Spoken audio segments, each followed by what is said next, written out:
Welcome back to Rev Endurance Sports, and I don't know what to call this, but Tommy, who's in from Indiana, was looking at my Ritchey, lovingly I might add. It's a steel bike. It's a steel bike, yep. And he says, you know, I've never ridden one. And I said, well, there's no better time than the present. So we swapped out his pedals. We adjusted the saddle height just for a quick ride. All right. And you started giving me your impressions, and I said, wait, let's get it on video. And I'm glad because it made me process more. And I'm going to say more now than what I was originally going to say. Okay, good. That's even better. Okay. What are your initial impressions? And let's make it clear. You are riding a steel bike now. Yes. The only difference is your steel bike is a disc brake bike. This is a rim brake bike. Yes. So we're almost apples to apples by saying steel bike to steel bike. Okay, go. I love the ride quality of the steel.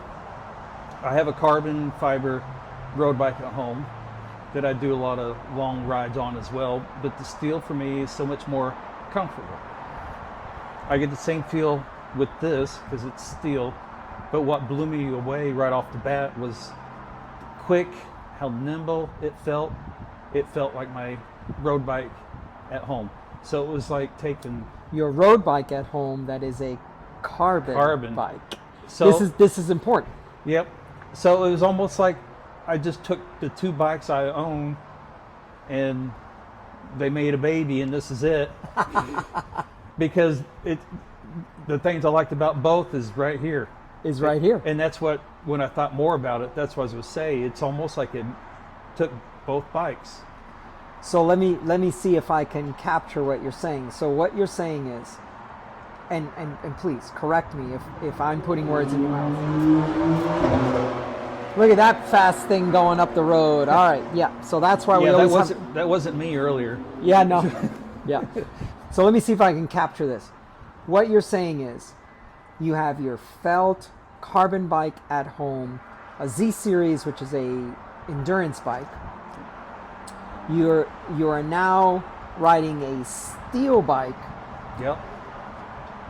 And it almost seems like the qualities you like about both bikes are in this bike. Yes. Yeah. Okay. That's what I think you said, and you're confirming it. Yeah. I didn't even get a mile away from here, and I was like, I instantly felt that. Yeah. Yeah. The good news is that we both ride the same saddle, so that eliminates it. You're riding 28s on that other steel bike, or 30s? Actually, I put 32s. 32s, okay. So 32s, these are 28s. Did you notice any ride comfort or discomfort because you're 4 millimeters narrower tire? I don't think so.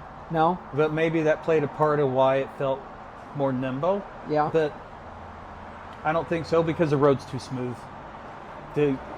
Yeah, so the road that I just rode was too smooth to tell if it dampened any of the vibration differences between the two tire sizes. Yeah. That's why I've got the 32 to kind of smooth out the ride. Yeah. Okay. So nimble, agile. Yes. Is nothing that any carbon generation bike rider is ever going to characterize a steel bike as having those attributes. You realize that, don't you? No, because I ride steel, but you're right. Personally, I've got a couple of older steel frames that I feel are that way. Yeah. But if you were to talk to someone who is from the carbon generation, in other words, when they started riding, the only thing that they were recommended, I would agree with you. An experienced rider would be like, oh, make sure you get at least a carbon bike with 105, right? Mm-hmm. That was always the advice that an experienced rider would hand down to someone. Hey, make sure you get at least a carbon bike and at least 105. Yep. If you were to ask that rider what they think a steel bike rides like, First thing they're going to say is probably heavy, sluggish, and they're riding the wrong one. Right. Because I have plenty that I could say that's not true. I've got plenty. Yeah. And this bike, I mean, you just lifted it up. It's not. Oh, that's what's heavy. crazy about it to me. Yeah. It is not made in any particular way, or I'm sorry, it's not built in any particular way that is just all race stuff on it. It is a Durace build. This bike has been featured on my channel many times, so it is a Durace build. It is a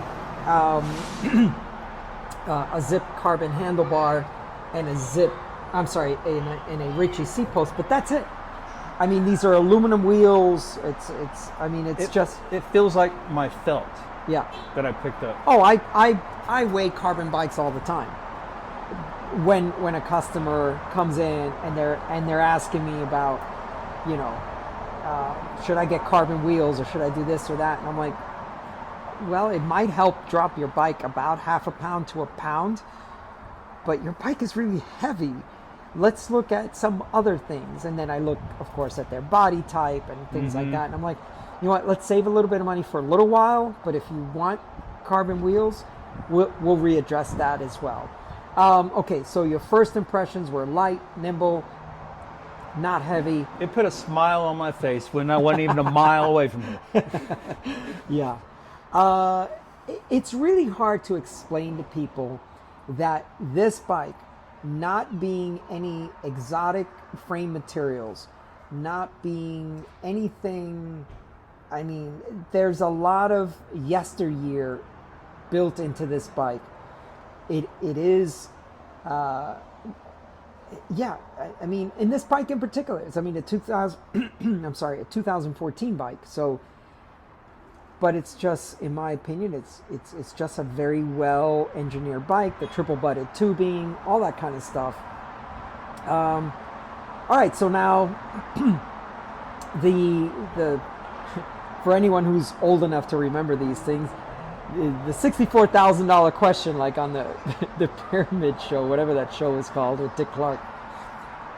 Would you buy one if you had the opportunity? Yes. Yeah, I think so. I think most people, if they get a chance to ride a good quality steel bike, yep, they'll understand the smile on my face sold me. Well, do you remember that earlier today I told you the story about Brian, my good friend Brian, that he brought a new car to my workplace? Yes. And the car salesman's trick is to get you in the car so you can smell the fresh, that new car smell, and the suspension is really tight now because it's a brand new car, and it handles very well, and the stereo system is probably way better than your car and everything else. That's what I did. Yep. I put you on this bike. That's a good salesman pitch. Right? I put you on this bike because I knew it's rare that anyone rides this Ritchey and says, oh, that thing is a pig. No one would. I know. It's rare that I put someone on a Ritchey and they say it's a pig. It's rare that I put someone on a Ritchey and they're like, oh, the ride quality is terrible. I prefer my carbon bikes. It's rare. They hesitate a little bit because they know that they spent... S word? Yeah, the S word. They've paid $15,000 for their carbon bike. And yet you tell them, well, you know what? This frame's only $1,599 or $1,600, whatever it is. The new ones, right? And then it's... I don't know, did I tell you the example of perceived value about my investment classes? I agree, yes. Yeah. So there is a lot of that built into the fact that if I buy a Specialized S-Works and it's a $15,000, $14,000 bike, it has to be the best bike out there. I'm sorry for the noise, people. It has to be the best riding bike. It has to be smoother, faster, lighter than everything else because it's a $14,000 bike. Mm-hmm. Now, the last thing before we go. Have you heard the term underbiking? No. Okay. This is awesome. Underbiking is when you show up to a group ride on one of these and everyone else is riding the S-Works. And you set tempo at the front of the first climb. Or you attack at the county line and win the sprint, right? You're underbiking. You're showing up with something that is under the caliber of everything else that's there. So there's that underbiking. It's one of those situations where you're there to prove that sometimes the bike has nothing to do with it. You know, be a good rider. You know, show up to a gravel race on your road bike with 28, 30 tires on it, and just rip the legs off of people, right? But it also shows that the bike you're riding is a very good bike. You know, there's a couple of angles, right? Some people will say, no, it's nothing. It's you're a great rider. That's why you can do that. But the bike is not holding you back. So you underbike because the bike is not holding you back. You can do it, and the bike doesn't hold you back. It doesn't prohibit you from sprinting. Speaking of sprinting, a lot of people that ride that don't ride steel bikes do not realize how stiff a steel bike is. Oh, and also it's so this is my hand here is imitating the bottom bracket. They, especially people that ride carbon bikes, everything to them is stiff head tube, stiff, headset, super big headset bearings, and super big bottom bracket and all this other stuff. Most of the time, the wheels are what's going to fail that bike. You got all this stiffness, but the wheels aren't stiff enough. I'm sorry about the noise, people. So someone is going to sprint on that bike, and they're like, "Oh, that, let's say this bike. Oh, that frame is flexy." Well, maybe your wheels are flexy, but that's another story. The thing about steel is the energy you put into it doesn't go away. It's not wasted. It comes back. So this is your bottom bracket. Even if it were to flex, which it really doesn't, but even if you think steel flexes, when it flexes, what do you think's happening to that energy? It's not lost. It's springing back the other way. Mm-hmm.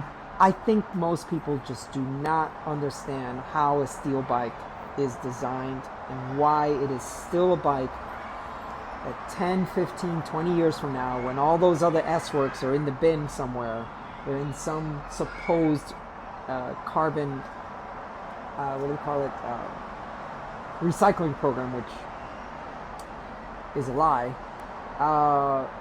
These bikes are still going to be relevant. So anyway, I appreciate your time, Tommy. I appreciate your honesty and the fact that you bit your tongue just long enough so I can get the camera rolling. So you're awesome. I appreciate it.